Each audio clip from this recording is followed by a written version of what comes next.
dégg la Pendo yow foo abbee oto bi yow yore woon couleur bi de rouge ah Demba bi mu ñibbisee France dafa jënd bu bees ndeysaan Demba nag yow génne oto Demba bi yow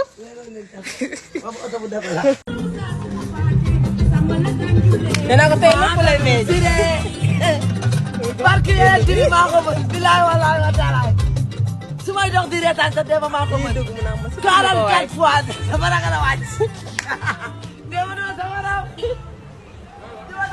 Demba barki Seydina Mohamed laa ilaaha illallaah Demba doo sama raw waaw wàññil Demba ko woon bu ñaaw ma ñàkk sama ndey xoolal Pendo oto bi lu muy wax waxal marque oto bi waaye waxal marque oto barki Khalifa Ababacar si Malick Ndiogu Fama kii day kaf day xaar barki yéen ci yàlla moom dégg la waxal marque oto bi yow tamit marque oto bi li xam la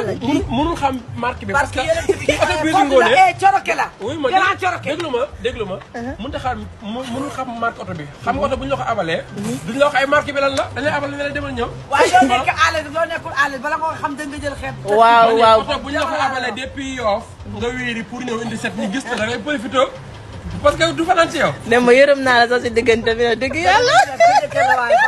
te yow na ma ko mujjee yërëm dama ko doon faral mais dama ko mujjee yërëm wuyul xool ko da koy teen ci way yaay lii waru la woon dun naa dama la nee ma rek yaa nu mu demee Fatma waaw ci la ne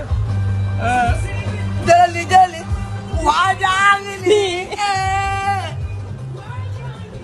Demba gi amatul mënatul wax journée ñaata la ko luwee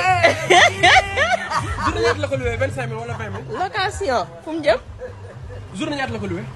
Pendo barki wuy Seydina Mohamed ba mën a jàqam di loolu dem na 44 fois ma la mën journée ñaata la ko luwee 20000 wala 25000 xoolal fa mu wàccee rek vraiment barki Seydina Mohamed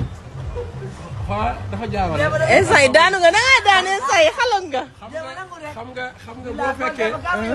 boo fekkee bisu nga toog nga àbb ko oto xam nga man sama new ci dem dindi sa loxo dem day ta Pendo day tàggatoo